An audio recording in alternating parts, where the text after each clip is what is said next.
Hello, welcome to my garage. Today I'm going to work on the Vectrix. I'm going to mount a Type 2 charge port so I can use the public chargers and my wall charger to charge the Vectrix, so I don't have problems anymore with overheating sockets and possibly taking too much current on one group of my house so the fuses blow. I have the complete set from Matteo. It's a complete set. It's a Type 2 socket and it has the wiring on it, even with the connection to the battery charger and the wire that goes into the communication box. So it should be plug and play, but it will charge at a current that is set in the menu. And when the firmware is updated, it can charge at the current the charger tells you to charge. Possibly when in one of the previous videos I tried charging on a public charger with a special plug that converts a Type 2 to a regular socket. I found out when I was making my wallbox that it is a 30 amp socket. So when I was trying to charge it with 16 amps from the motorcycle, the public charger only gave 13 amps and my motorcycle needed 16, so possibly that's the reason why it was not charging on a public charger. If you like this kind of videos, don't forget to subscribe. Let's get started. After removing the seat, I am now removing the cover. This old charging cable is not needed anymore, so it can be completely removed. Old plug can come off.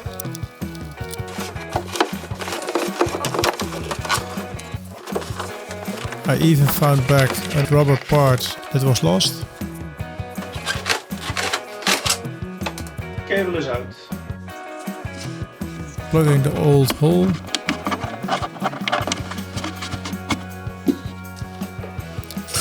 Now I drill 2 holes into the cover. On goes the gasket, so I can trace the lines.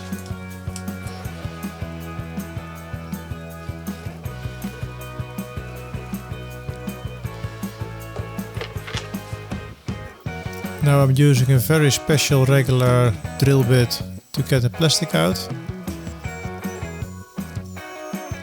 This is not a proper tool to do this, but I did not have something else.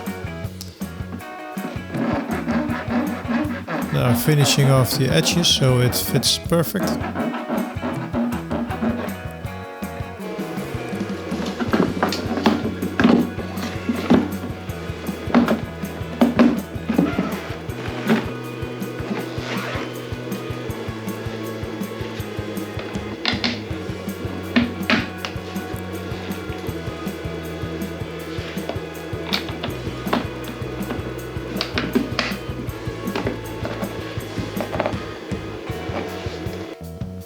Now I can drill the last 2 holes and it should fit perfect.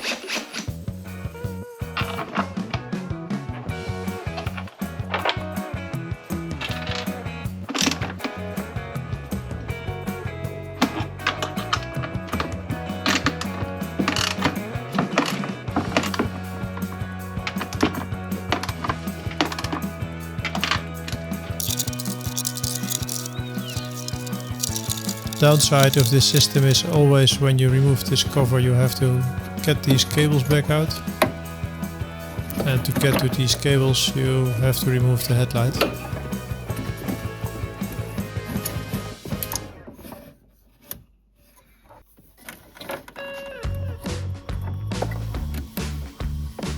Communication cable goes in. Bit fiddly, can't see what you're doing.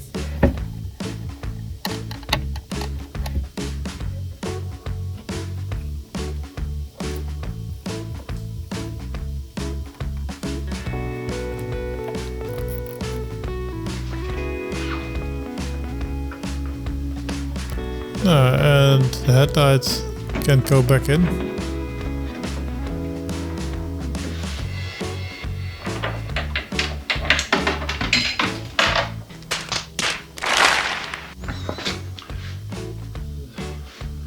I've been looking for a day for the washer I've lost.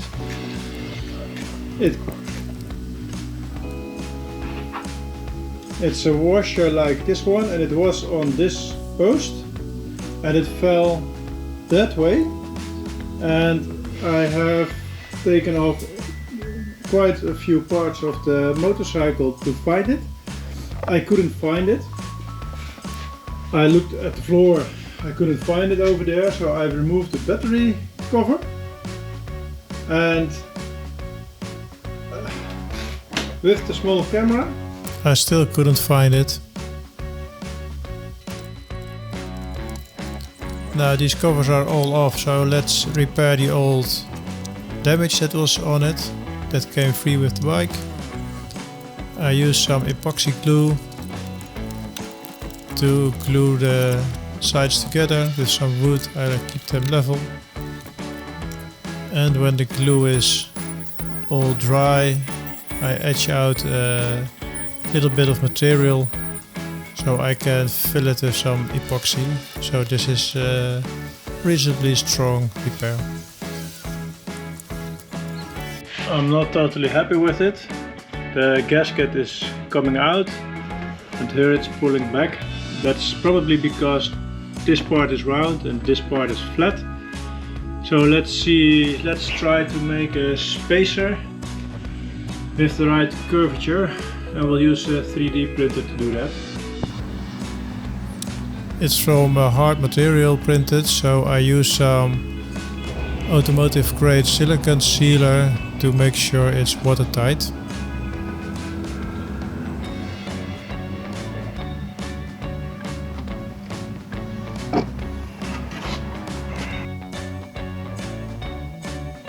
On goes the printed spacer.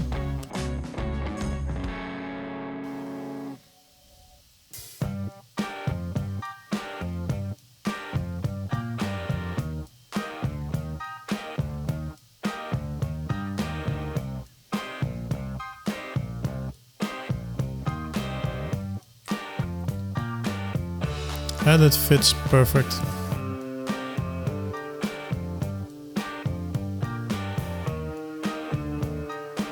The bolts go back in.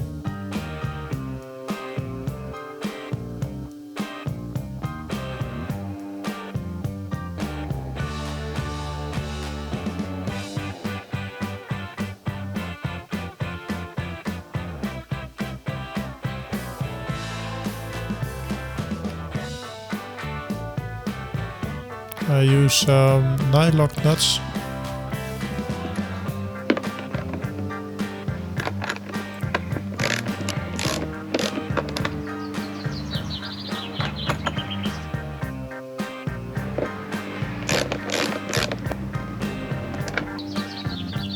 And now I can remove the tape and clean it all up.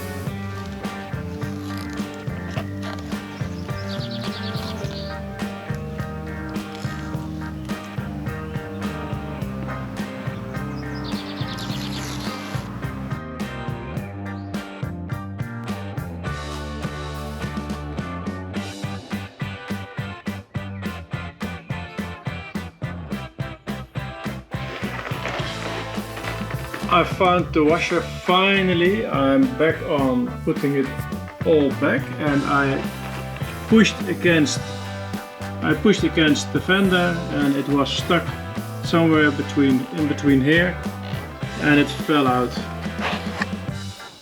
That took me a few days to get to find it. I gave up and now I have it. At least now I'm sure it's not going to rattle somewhere.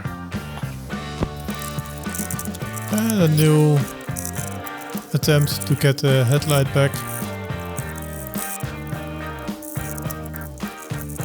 Together with the rest of the covers and the windscreen.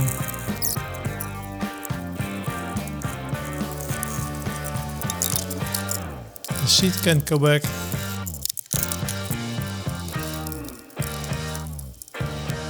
Let's see if the connector fits.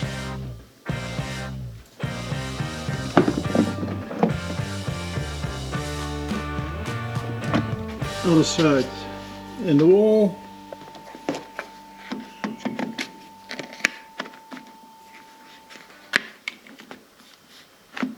It's connected.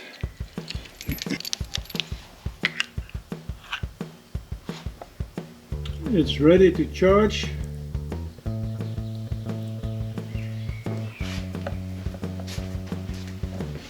Let's see what happens if we connect it now. I heard the relay.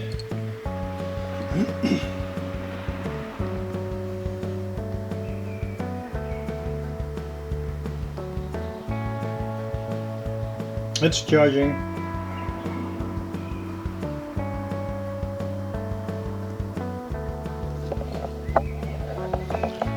So this is charging with the old firmware. So it is now charging at the set amperage. That's about, I thought I had set it at about 10 amps. That was for the regular socket not to overheat. But this one now can, this wall charger can handle 16 amps no problem. And the cable I'm using is also ready for 16 amps. So that's no problem, but I'll keep it for now on this amperage. It's now charging at not much yet. Now it's time to get the firmware updated. This was done by Matteo.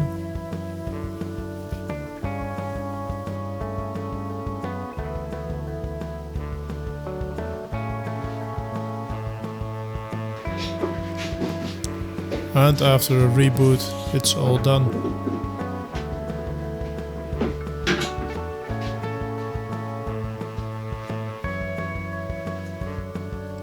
Now you can see the maximum power the charger will accept. And here you can see me changing the settings and the maximum power drops. And when I put it to 80 amps, it's back to the maximum.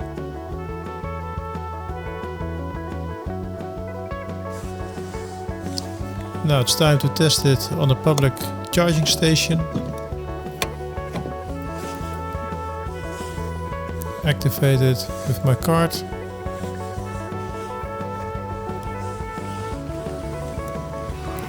Connector goes in.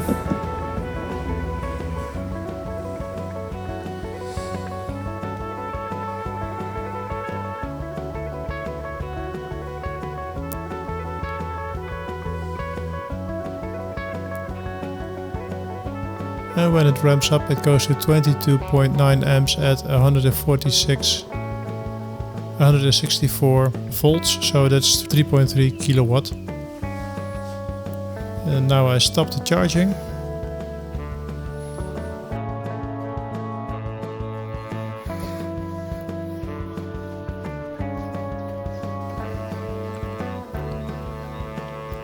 And on the screen you can see it's now charging at 0 amps, so it stopped charging. So it's safe to remove the connector. That's it for this video. This job is done. I can now charge at every public station. I can leave the cable at home if I need the space in the trunk. And if I need somewhere a cable, it's a standard cable which charges, which is used in almost every electric vehicle nowadays. So it's easy to borrow a cable like that. So I'm happy with it. I hope you've enjoyed this video and I hope to see you on the next one.